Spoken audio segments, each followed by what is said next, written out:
Breaking news చూస్తున్నాము. Iran తో భూతల యుద్ధానికి అమెరికా రెడీ అవుతుందా?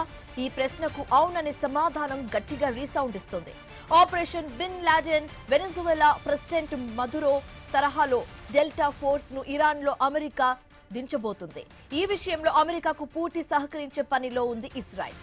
డెల్టా ఫోర్స్ కు ఇజ్రాయెల్ కీలక బృందం సైరేట్ మట్కల్ తోడుగా ఉండనుందని సమాచారం.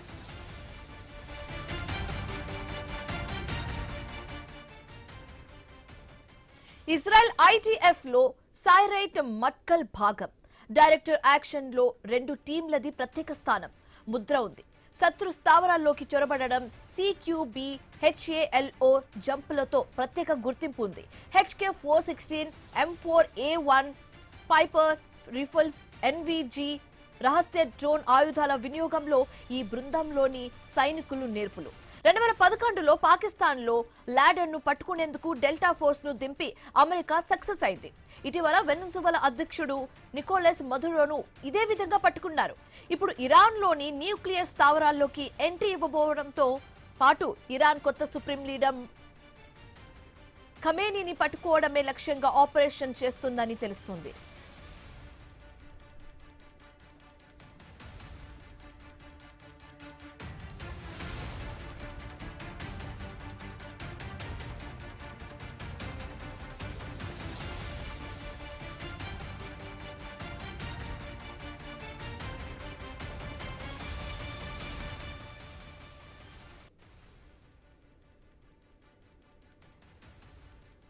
అమెరికా డెల్టా ఫోర్స్, ఇజ్రాయెల్ సైరేట్ మట్కల్ రెండు చాలా ఇంపార్టెంట్.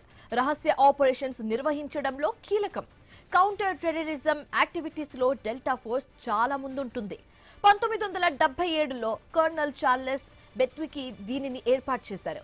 అమెరికా ఆర్మీలోని స్పెషల్ ఆపరేషన్ కమాండోల తరహాలో పనిచేస్తుంది. శత్రు స్థావరాల్లోకి దిగి లక్ష్యాలను పక్కగా చేరుకుంటుంది. అవసరమైతే చంపేయడం, సజీవంగా పట్టుకోవడం ఈ ఫోర్స్ విధి. డెల్టా ఫోర్స్ లో పనిచేసే సైనికుల పేర్లు, ఫోటోలు రహస్యంగా ఉంచుతారు. కఠినమైన సవాళ్లను చేపడుతుంది. పాకిస్తాన్లోని అబోటాబాద్ లో ఇదే బృందం దూసుకెళ్లి లాడెన్ ను పట్టుకుంది. ఇరాన్ లో కూడా న్యూక్లియర్ బంకర్లోకి వెళ్లి అణుబాంబుల తయారీకి సిద్ధం చేసిన వాటిని నాశనం చేయడం మొదటి టార్గెట్ గా పెట్టుకుంది. ఆపై రహస్య స్థావరంలో దాక్కుని ఉన్న ముస్తాబా ఖమీనీని సజీవంగా పట్టుకోవడం రెండో టాస్క్ గా తెలుస్తోంది.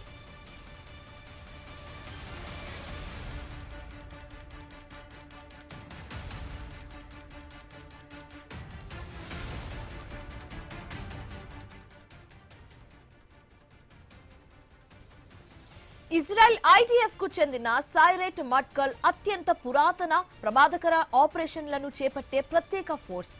దీనిని 1957లో సిద్ధం చేశారు.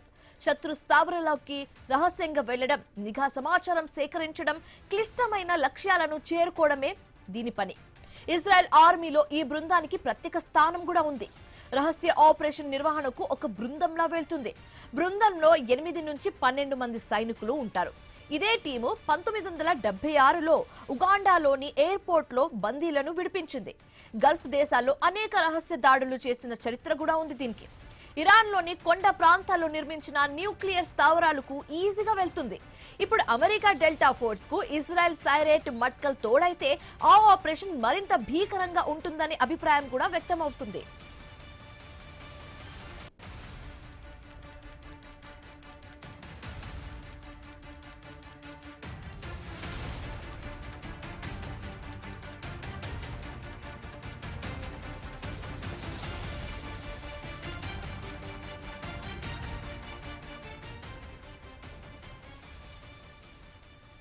ఈ రెండు టీమ్స్ దగ్గర ప్రపంచంలోనే అత్యాధునిక ఆయుధాలు ఉన్నాయి.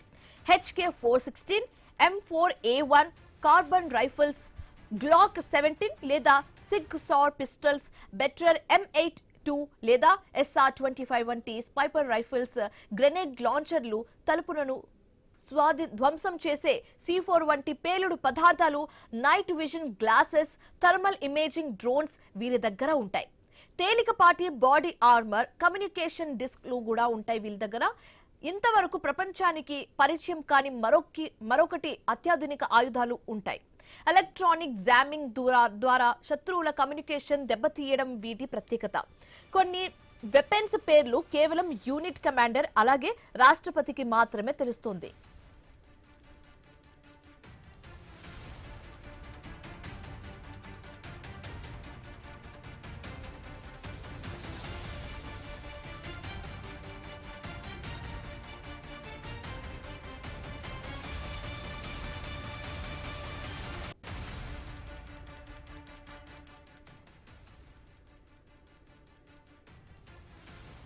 ఈ ఆపరేషన్ లో పాల్గొనే బృందాలు చాలా చిన్న సంఖ్యలో ఉంటాయి. క్లోజ్ క్వార్టర్ బాటిల్ అంటే CQB గా పిలిచే ఈ టీం శత్రువుల గదిలోకి దూసుకువెళ్లి మట్టుపెడుతుంది. HALO విభాగంలో పనిచేసే వారు పైనుంచి శత్రు స్థావరాలలోకి వెనక నుంచి ఎంట్రీ ఇస్తాయి. మరికొన్ని టీంలు రహస్యంగా శత్రు స్థావరాల వివరాలు సేకరిస్తాయి, కలెక్ట్ చేస్తుంది. డైరెక్ట్ యాక్షన్ లో ఉంటే టీంలు ఒక్కసారిగా దాడి చేసి శత్రువును లేపేస్తాయి. ఇంకొన్ని బృందాలు ఆపరేషన్ పూర్తి కాగానే శత్రువులకు దొరకకుండా తిరిగి వస్తుంటాయి. ఈ బృందాలు రాత్రి వేళలో మాత్రమే పనిచేస్తాయి. శత్రువులు ఎలా మాట్లాడతారో అలాగే సంభాషిస్తుంది. అవసరం అనుకుంటే శత్రువులు వేసుకునే దుస్తులు కూడా వేసుకుంటారు.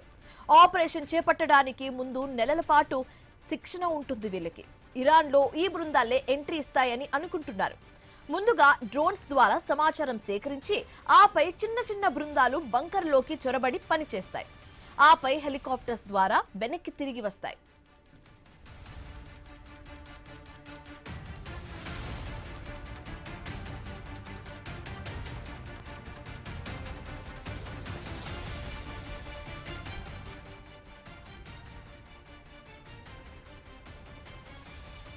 ప్రస్తుతం అమెరికా అధ్యక్షుడు డొనాల్డ్ ట్రంప్, ఇజ్రాయెల్ ప్రధాని నేతన్యాహులు ఇద్దరు ఇరాన్ లో జరిపే మేజర్ ఆపరేషన్ పై తీవ్రంగా కసరత్తు చేస్తున్నట్లుగా తెలుస్తుంది.